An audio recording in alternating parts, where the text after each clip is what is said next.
Wikipedia was founded by Larry Sanger, a faith skeptic trained in analytic philosophy. He spent 35 years unconvinced about the existence of God, that is, until, in an essay posted recently, he outlined why he had become a Christian.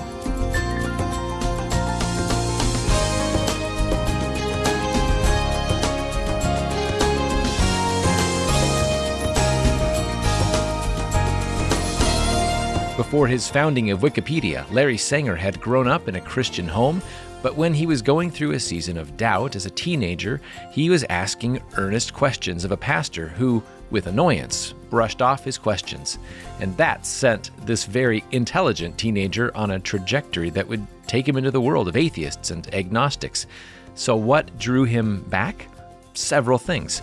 Good apologetics, solid arguments for the existence of God, but there was more.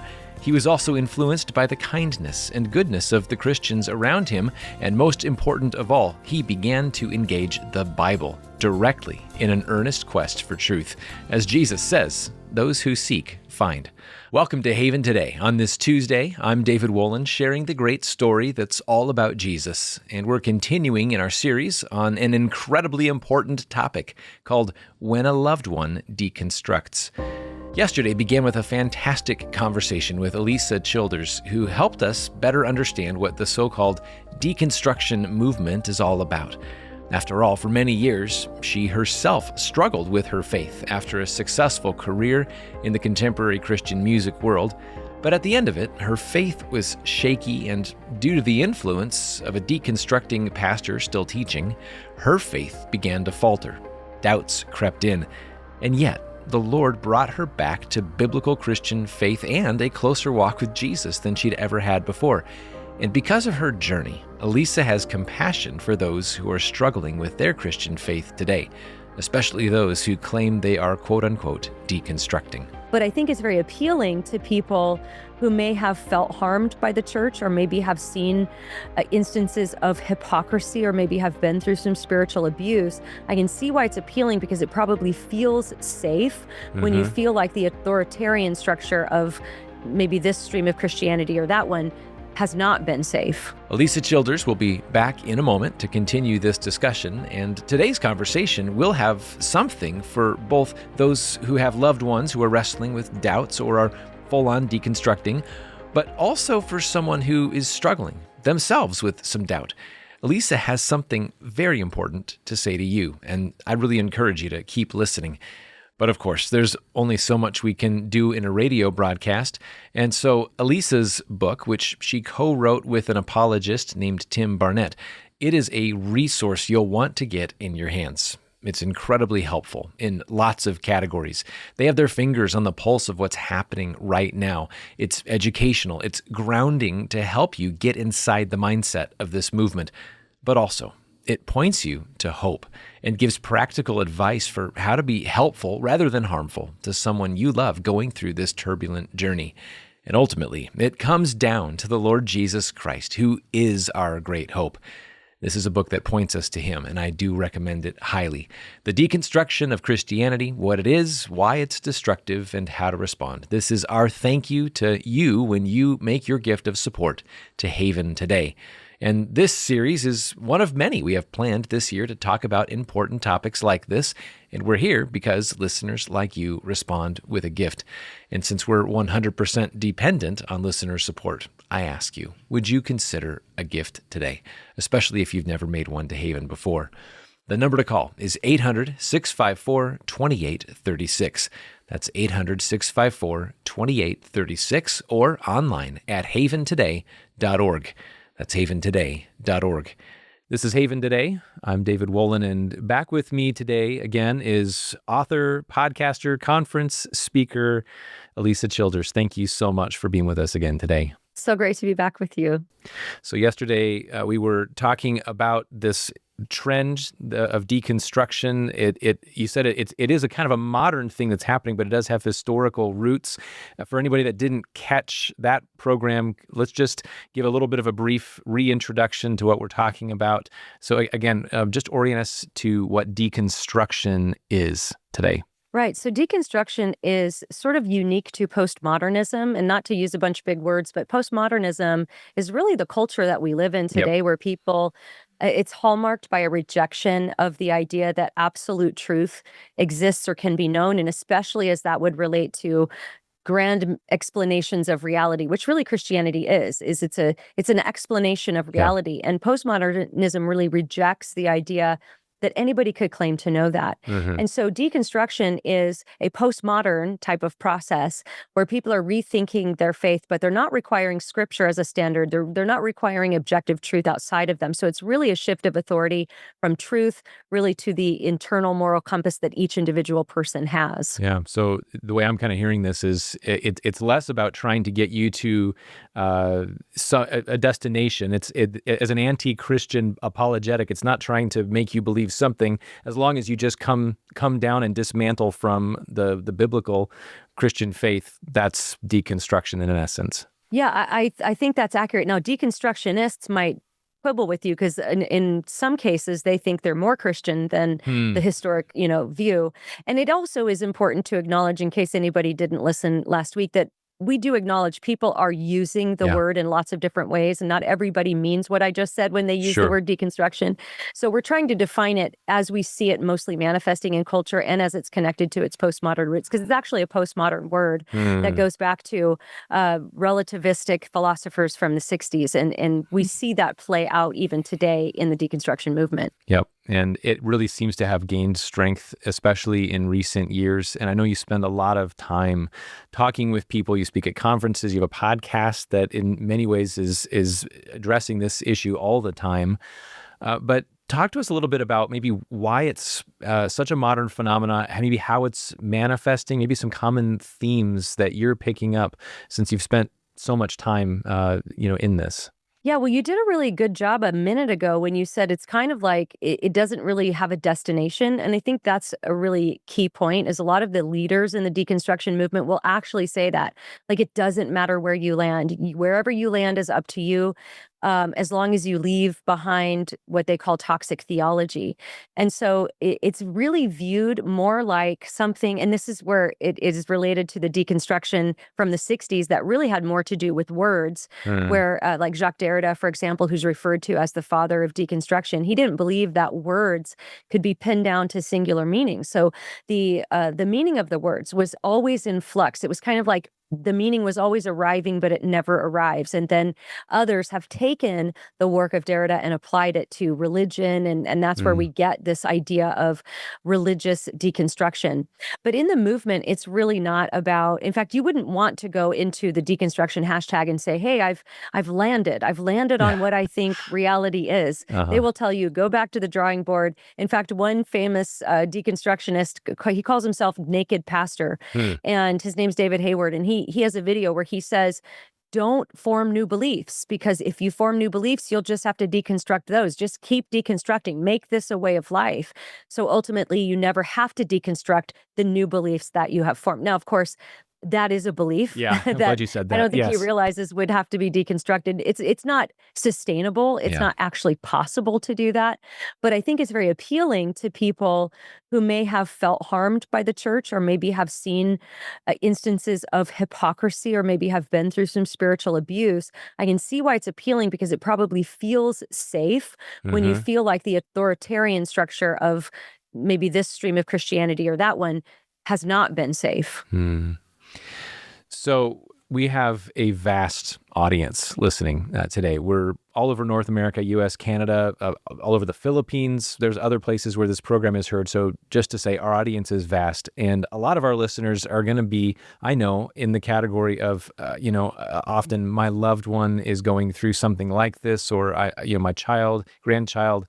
And there's a lot of anxiety and fear and things that they're dealing with. But I think we also need to recognize that we also have people listening who are saying, you're more describing where I'm at than not. But they're still listening, and maybe searching, seeking, right, for truth. Yeah. How would you speak to someone who is hearing this and sort of self-identifying like that?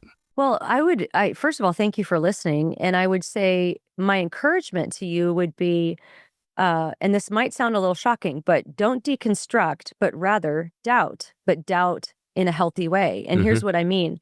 Deconstruction typically is hallmarked by a rejection of the idea that there's truth that can be known when it comes to religion and morality and things like that. Yeah. I would encourage you rather to doubt toward truth. And I think that when we're talking about doubt, there's a healthy way to doubt, and then there's an unhealthy way to doubt. There's hyper skepticism, which is just almost deconstruction, where it's like whatever somebody says, I'm going to try to find the hole, I'm going to try to tear it down and find the chink in the armor. And I think that's an unhealthy way to doubt. Yeah. But if you have genuine doubts, maybe you've been really failed by the church, maybe you're intellectually rattled by some information that you came across, I would just encourage you to keep searching and don't push your doubts down.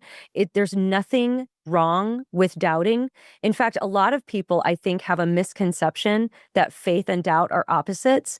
That's actually not the case. In fact, you can only doubt something you already believe. Otherwise, you just don't believe, which actually that is the opposite of faith. The opposite of faith is unbelief. But doubt is naturally going to bubble up within the context of faith, at least in the life of any mature Christian that I've ever met. They've been through times where you kind of receive your beliefs if you grew up in the church from your parents. Yeah. And then there comes a point in time when that gets shaken up a bit and you have to figure out what you believe for yourself. Yeah. And so if you have doubts, just keep searching and keep searching for truth and always follow truth. Because what I've discovered is that you have these TikTok theologians that'll take 20 seconds to deconstruct the Christian worldview. And for somebody who's already looking for justification for their unbelief, that's going to be very appealing. But for the searcher of truth, they might consider that 20-second video and even question that. Like, well, is what they're saying true? And then investigate that, and then find out that there's a counter argument to that, and then there's a counter argument to that. And I'm not suggesting that you spend the rest of your life, doing arguments and counter arguments, but there does come a point in time, I think it was G.K. Chesterton who said, the point of having an open mind is so that you can close it again on something solid. If you just keep your mind open to everything for the rest of your life, you're going to be unstable. That's not a stable way to live. Right. But to search further and find out what all the arguments are, and then ultimately close your mind again on something true and stable. Yeah. I think that would be a much healthier approach to doubt. And it's okay if that takes a long time. And I still have unanswered questions on some things. Yeah. But the deconstruction route is more like, I'm going to follow what I kind of want to be true, and I'm going to reject what I want to be untrue. And I think that's a very unsustainable way to live. This is just thought-provoking for me, this idea of being open. I was thinking about holding something with an open hand. So I used to be a rock climber when I was younger, and I vividly remember what it took out in the wild to put your hand on something and make sure it was solid before you put your weight on it. And there's no such thing as climbing without putting your weight on something that you've graphed and really holding tightly to it. That's the image that came to mind when you were talking about that, and really that drives us back to the Word of God. And ultimately, that's the standard. I couldn't help but think and maybe just wonder about this. There is a trend, certainly in the last 50 years. It's certainly not new in our time, but there is a lot of religiosity that passes as Christianity, maybe a cultural Christianity that's not really grounded in the Word. And do you find that what people are deconstructing sometimes when they're saying they're deconstructing is not actually biblical Christianity, but what they took to be Christianity that might have been actually something far different? Oh, absolutely. I think there's a mix of all of that going on, because, it's so hard to pinpoint, because you have people who grew up in really good, solid Christian homes that weren't extreme or abusive or anything like that, and they might deconstruct. And then you have somebody who grew up in some kind of wacky, almost cult, and then they become really strong Christians as an adult. I don't know why it works that way, but one of the questions that we did want to address in the book is, we wanted to acknowledge that you can even have two people that grow up in the same church, even in the same home, and they'll have the same kind of crisis. Let's say there's some big moral failing from the pastor at their church, and one of the siblings can totally deconstruct out of Christianity, while the other one, it ends up making them a stronger Christian. And we were just marveling at that question. Like, why is that? Because it's like, even in the same home, you can have people that have such different responses. And so the best way we could analyze it was to come up with this idea that deconstruction really results from what a person's faith foundation is, which can be different for two people. Like, there's four girls that in my home. I'm one of four sisters, and we all are very, very different. And we even have different memories about growing up and maybe our church environments. I remember talking to my younger sister, and she had experienced something in her, and she's 7 years younger than me. So that's almost a decade later Yeah. that she went through the Sunday school process. And I remember thinking, they never said that to me. Like, I Mhm. don't remember that experience. But there can be different types of faith foundations, even within siblings that grew up in the same home. And then when the crisis comes, how it interacts with the faith foundation, I think, is going to be determinative about what's going to happen next. I mean, you think of somebody like Corrie Ten Boom, who suffered so tremendously and even experienced doubts when Yeah. she was in the concentration camp. But you think about, like, there was probably lots of people that would have said, "Oh, forget this. I'm going to leave Christianity. God obviously has abandoned me." But yet for Corrie Ten Boom, it made her stronger. And then she famously, I think it was a poem she wrote Mhm. about the tapestry. If you look at the back of a tapestry, it looks crazy. It doesn't look like it makes any sense. It looks like chaos. But when you turn it around, you can see what the maker of the tapestry was working on the whole time. And it's beautiful. But you can't see it from the other side. And so I think some people have that foresight. And I think it does have to do with their level of trust in the Lord, because if Mhm. you really know the character of Jesus and you trust him, when your pastor violates that, it's easier. I'm not saying it's easy, but it'll be easier for you to say, well, that pastor didn't act like Jesus. But Yeah. when you've been taught by that pastor your whole life who Jesus is, and then your pastor has some sort of a moral failing, it can be very destabilizing when your understanding of Jesus came from that person. So I think there's so many factors that can be involved. But I think ultimately, if we swing out big picture, it's the faith foundation interacting with the crisis Yeah. that's going to have the individual result Yeah. for each person. So you've met so many people in the time that you've spent in this whole area. You've talked with so many, and I know that you have a lot of friends now who have gone through this journey. Could you share just maybe a story of someone that comes to mind that has gone through and the Lord's brought maybe out of a journey like this? Yeah, well, I think of my friend Dave Stovall, who is a guitar player and lead singer. He toured with bands like Waverly and Audio Adrenaline. Yeah. And back kind of when the emergent movement was getting real big and progressive Right. Christianity was getting really big, he actually totally deconstructed into progressive Christianity and became a progressive Christian, denying the inerrancy and inspiration of the Bible. He thought the Bible was just a human book about God. He sort of denied the atonement and was just really just living as a progressive Christian. Well, then he interviewed for a worship leader position at a local church here where I live. And one of our local pastors started asking him very specific questions about Yeah. his beliefs and the books he was reading. And this pastor went, I'm going to disciple this guy. So Huh. this pastor hired my friend Dave and started to disciple him, opening the Bible and saying, Dave, what did the original author here mean to communicate with these words? What were they saying? And what did they mean here? And Dave said that it forced him to really actually read the Bible in its context and understand what the Bible even claims about itself. And ultimately, over the course of some time, this pastor discipled Dave back to the historic faith, and Dave ended up rejecting progressive Christianity and coming to a true, genuine faith in Christ. And Uh, so I think we're at a time in the deconstruction explosion where we're not seeing tons and tons of that yet, but I think we're going to, mm, because God is sovereign. And this is what I yeah. always love to tell older couples that might have an adult child who is deconstructed. I always tell them, you are not alone. There Yeah. are so many, and God has not abandoned you, and He's not abandoned your child. And this, I don't understand what he's doing, but I believe he is sovereign and he's orchestrating all of this.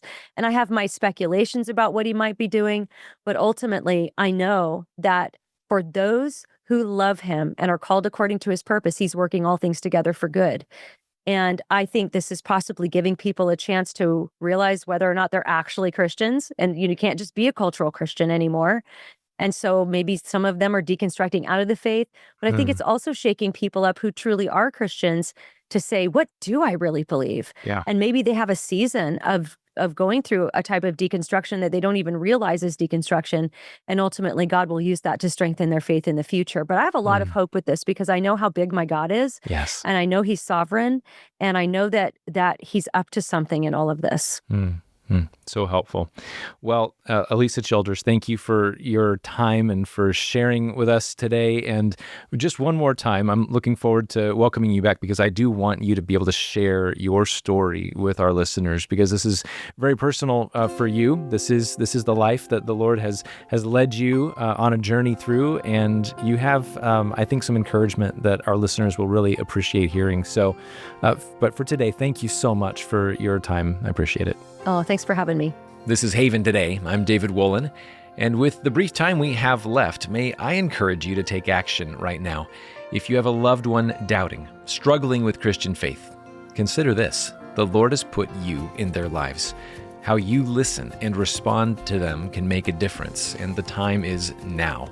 And understanding is key, truly key. That's why we're offering this book, The Deconstruction of Christianity, what it is, why it's destructive, and how to respond. It's by Alisa Childers and Tim Barnett, and we're offering it to all Haven Today listeners as our thank you when you make a gift to help this listener-supported ministry continue to broadcast the hope of Christ every day.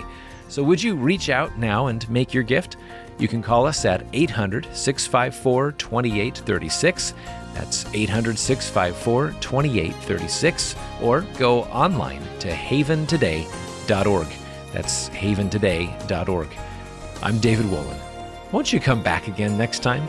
We'll be keeping it all about Jesus. It's the great story here on Haven Today.